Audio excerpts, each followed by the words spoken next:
Introduction. Callista Rosemont believed in three things: discipline, determination, and the transformative power of a perfectly executed plie. Ballet wasn't just a passion, it was her life's ambition. But one disastrous audition and a bruised big toe later, Callista finds herself swapping the glittering skyline of New York City for the cobbled lanes of London, accepting a temporary position at the venerable and undeniably stuffy Royal Academy of Dance. Faced with a classroom full of beginners, a tradition-obsessed director, and a jealous rival, Callista is about to discover that sometimes the most graceful steps are the ones you never saw coming. Chapter 1. Crash Landing in London. The audition room felt less like a hallowed hall of artistic opportunity and more like a brightly lit dentist's office. The kind where you know, deep down, that no amount of fluoride is going to save you from the inevitable drilling. Callista Rosemont, fresh off the bus, metaphorically, though the subway had been involved, stood amongst a gaggle of ballerinas who looked like they'd been sculpted from ice and disappointment.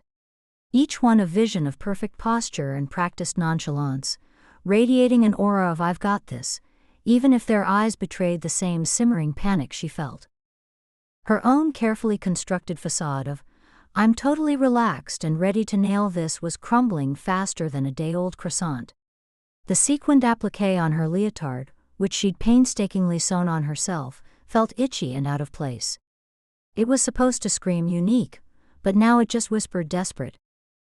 The pianist, a wizened woman with a permanent frown etched into her face, launched into a rendition of something vaguely classical, but with a tempo that suggested she was personally offended by the existence of music. It was Callista's cue. She took a deep breath, reminding herself of all the pep talks she'd given herself in the mirror that morning. "You're a star, Callista. Shine bright. Don't trip." She began her routine, a contemporary piece she'd choreographed herself, a whirlwind of movement and emotion set to a Björk remix. It was bold, it was different, it was, apparently, not what the judges were looking for. One of them, a stern-looking man with a monocle that seemed to judge her soul, scribbled furiously on his notepad. Another stifled a yawn. Halfway through a particularly ambitious leap, disaster struck. Her foot, betraying years of faithful service, decided to stage a rebellion. A sharp, searing pain shot up her leg, and she landed with a graceless thud that echoed through the silent room. The Björk remix screeched to a halt. Time seemed to slow to a crawl. Callista lay sprawled on the floor, her dreams of joining a prestigious ballet company dissolving around her like sugar in water. The stern man with the monocle raised an eyebrow, an expression that clearly translated to amateur hour. Gathering what little dignity she had left, Callista pushed herself up, wincing. I think I pulled something," she stammered, feeling her face flush with humiliation. The pianist snorted, a sound that suggested this was a common occurrence. "Perhaps," the monocled man said, his voice dripping with condescension, "ballet is not your forte, Miss Rosemont." He didn't wait for a response before turning his attention to the next hopeful in line, effectively dismissing her from his presence and her dreams. Stumbling out of the audition room, Callista felt the sting of tears welling up in her eyes. This wasn't just a failed audition, it was the culmination of years of hard work, sacrifice, and unwavering belief in herself. All for nothing. She found a quiet corner in the hallway and sank onto a bench, burying her face in her hands. The weight of disappointment was crushing. Maybe the monocled man was right. Maybe she wasn't good enough.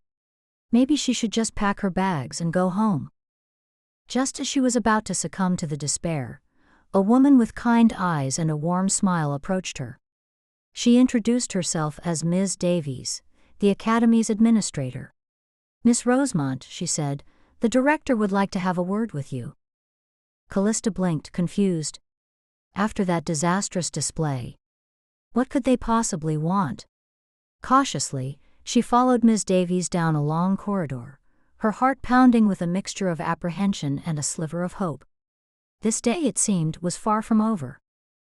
The stage manager, bless his cotton socks, clearly hadn't received the memo about my delicate flower status.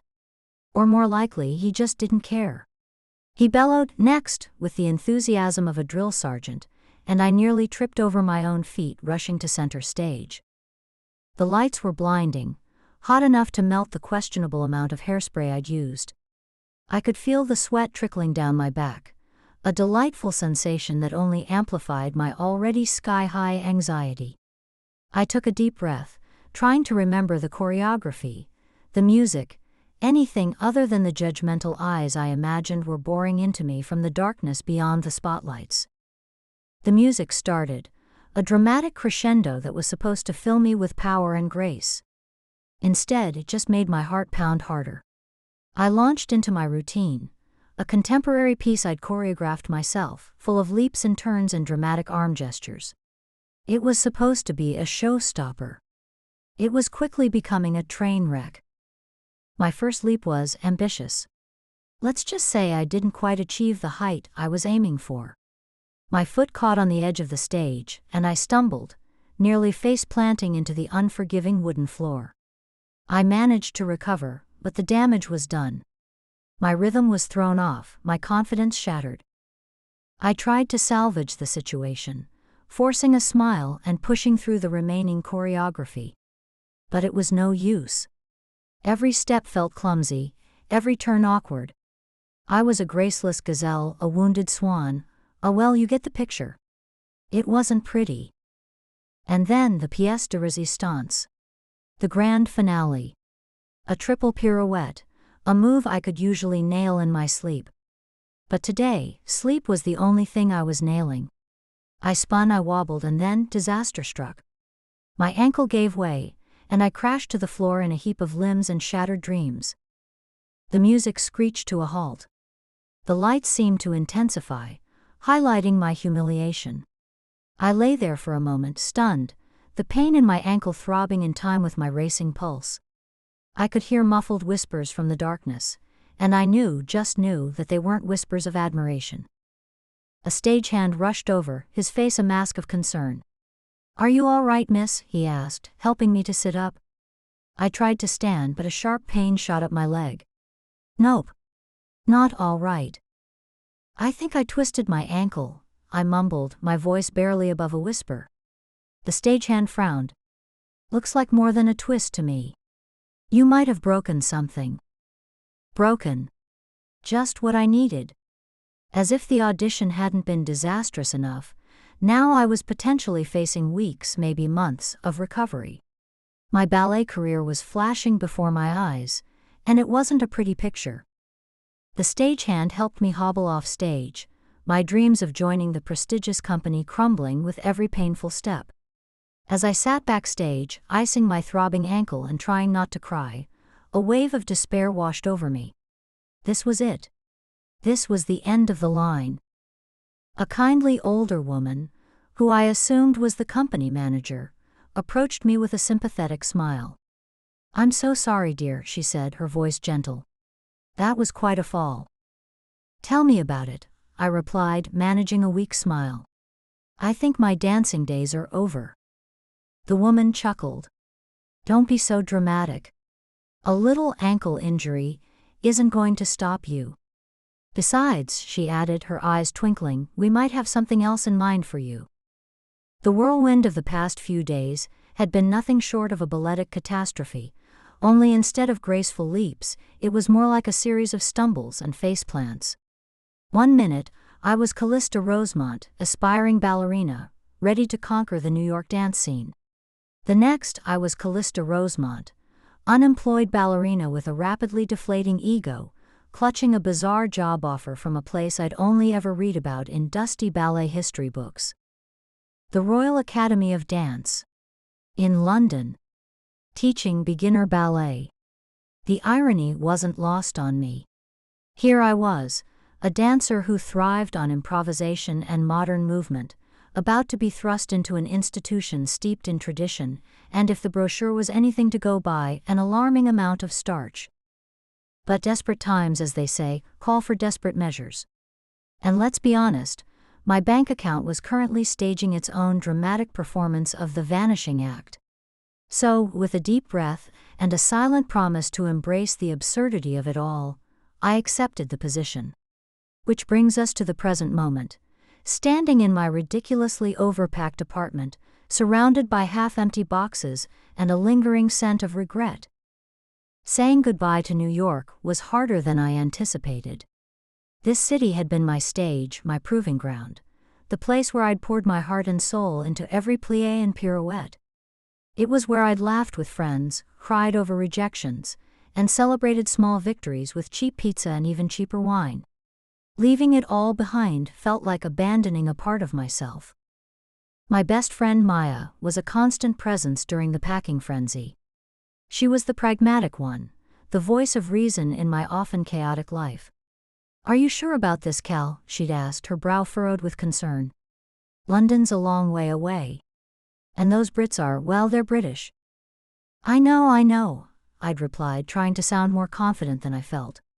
"But what choice do I have? Besides, a change of scenery might be exactly what I need. Maybe I'll even find my Mr. Darcy over there." Maya snorted. "More likely you'll find a bunch of stuffy old men in tweed suits who think ballet peaked in the 1800s. Despite her skepticism, Maya was incredibly supportive, helping me sort through my belongings, navigate the labyrinthine process of international shipping, and offering pep talks whenever my resolve started to waver. She even threw a last-minute farewell party at our favorite dive bar, complete with questionable karaoke and an abundance of sentimental speeches that left me a blubbering mess. The morning of my departure arrived with a sense of surreal inevitability. As I stood at the gate at JFK, clutching my passport and a venti-sized coffee, I couldn't help but feel a pang of anxiety. What was I doing? Was I making a huge mistake? Was I completely out of my depth? I glanced back at Maya, who was waving enthusiastically, her eyes sparkling with a mixture of excitement and sadness. Her unwavering belief in me was enough to quell my doubts, at least for the moment. I took a deep breath, plastered on a confident smile, and walked through the gate, ready to face whatever adventures or misadventures awaited me across the Atlantic. The flight to London was long and uneventful, filled with bad airplane food, mediocre movies, and the persistent hum of the engines. I tried to sleep, but my mind was racing with a million thoughts, replaying the audition disaster, the unexpected job offer, and the daunting prospect of teaching a bunch of beginner ballet students who probably knew more about tea and crumpets than tendus and dégagés.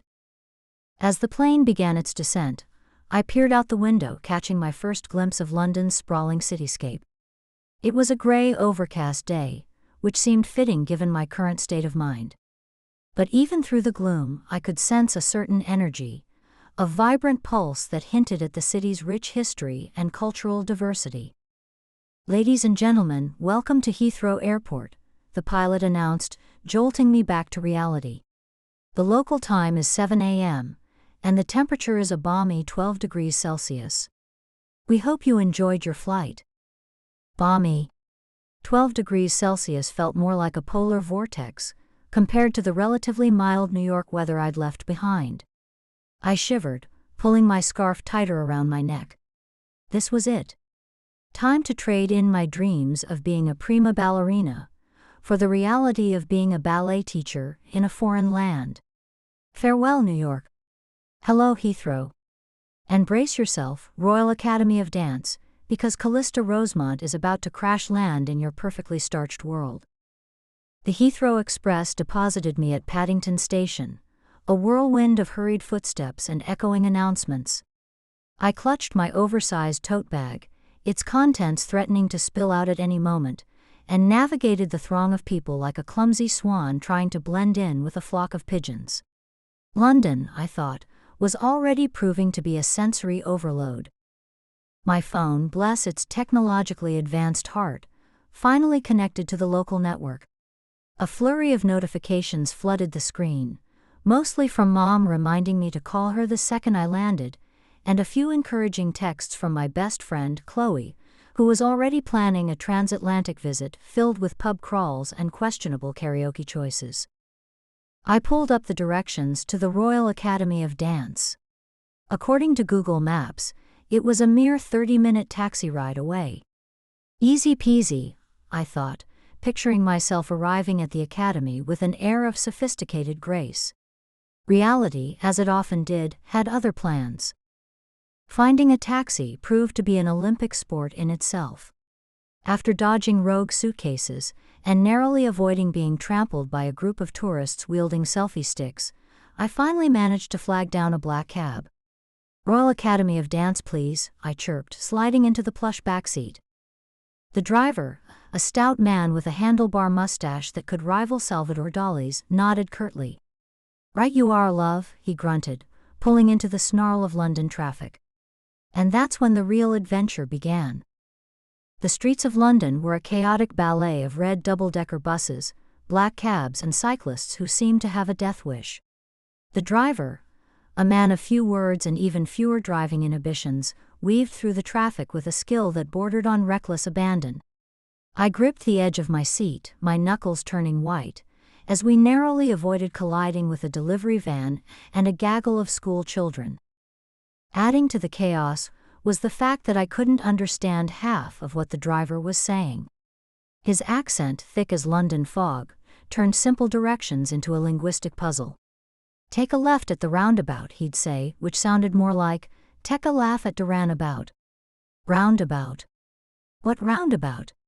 I was pretty sure we were just careening through a series of interconnected streets with no discernible pattern. The directions on my phone were equally unhelpful. The GPS signal seemed to be having a crisis of its own, constantly recalculating and sending me down dead ends. At one point, it instructed me to make a U-turn in the middle of a busy intersection, an act that earned me a chorus of honking horns and a few choice words from the other drivers. As we navigated the labyrinthine streets, I couldn't help but notice the stark contrast between the London I had imagined and the London I was currently experiencing. In my mind, it was a city of elegant cobblestone streets, charming tea rooms, and impeccably dressed gentlemen. In reality, it was a city of honking taxis, construction sites, and people rushing by with their heads buried in their phones. After what felt like an eternity, the driver announced, "We're here, love." I peered out the window, my heart sinking. We were definitely not at the Royal Academy of Dance. Instead, we were in front of a rather dingy-looking pub called the Drunken Duck. "Are you sure this is the right place?" I asked, my voice laced with a hint of desperation. The driver shrugged. "This is what the GPS said, innit?" He pointed to the meter, which was ticking away merrily. "That'll be 20 quid, please." Defeated, I paid the fare, grabbed my bags, and stepped out of the taxi. The Drunken Duck was definitely not the grand, prestigious institution I had envisioned. I took a deep breath, reminding myself that this was just the beginning of my London adventure. And if the beginning was anything to go by, it was going to be a wild ride. The taxi, bless its little British heart, finally coughed its way to a stop in front of a building that could only be described as imposing. The Royal Academy of Dance. It looked less like a place of artistic expression, and more like a particularly stern boarding school for wayward princesses. Gargoyles glared down from the roof, and the stone facade seemed to radiate an aura of disapproval. Callista felt a bead of sweat trickle down her spine. This was it. Sink or plie.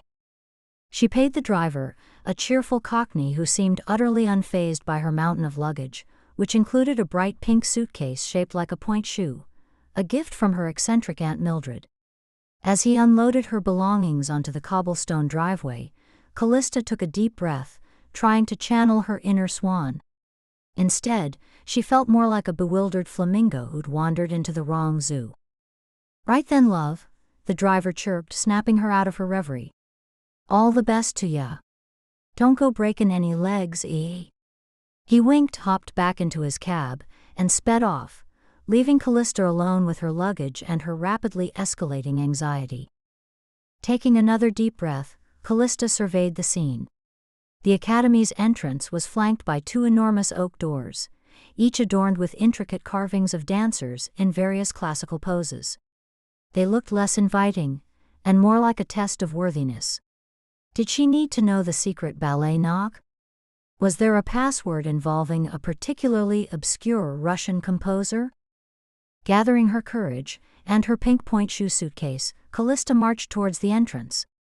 As she reached the doors, she noticed a small, almost hidden brass bell. Relief washed over her. No secret knocks, no obscure composers. Just a simple bell. She pressed it with a determined finger. The sound echoed through the silent courtyard, and Callista waited, shifting from foot to foot. The air was crisp and cool, a stark contrast to the humid New York summer she'd left behind. She tugged at the hem of her brightly colored sundress, suddenly feeling woefully underdressed. Everyone here probably wore tweed and sensible shoes. She was practically a walking rainbow in a sea of gray. After what felt like an eternity, one of the oak doors creaked open, revealing a woman who could only be described as formidable. She was tall and slender, with a severe bun, piercing blue eyes, and an expression that suggested she'd rather be anywhere else. She wore a dark gray dress that seemed to absorb all the light in the vicinity. This, Callista surmised, was not the welcoming committee. "Yes," the woman asked, her voice as crisp as the autumn air. It wasn't exactly an invitation to come in for tea and crumpets. "Hi. I'm Callista Rosemont," she said, trying to inject some enthusiasm into her voice. "I'm the new ballet teacher?" The woman raised a perfectly sculpted eyebrow. "Ah, yes. The American." She said the word as if it were a particularly unpleasant medical diagnosis. "I am Mrs. Higgins, the Academy's housekeeper and general overseer of all things proper." "You are late." Callista's heart sank. "Late? But my flight landed on time, and I—" Mrs. Higgins cut her off with a dismissive wave of her hand. "Your arrival was scheduled for 2 p.m. It is now 2:47 p.m. The Royal Academy of Dance operates on a strict schedule. Punctuality is paramount." Callista bit back a sigh. So much for making a good first impression. "I'm so sorry," she said, trying to sound contrite. "I got a little lost. London traffic is intense." Mrs. Higgins' expression didn't soften. "Indeed. Follow me. The director is expecting you." She turned and glided back into the academy, leaving Callista to wrestle with her mountain of luggage. Great. Just great. This was going to be even more challenging than she thought.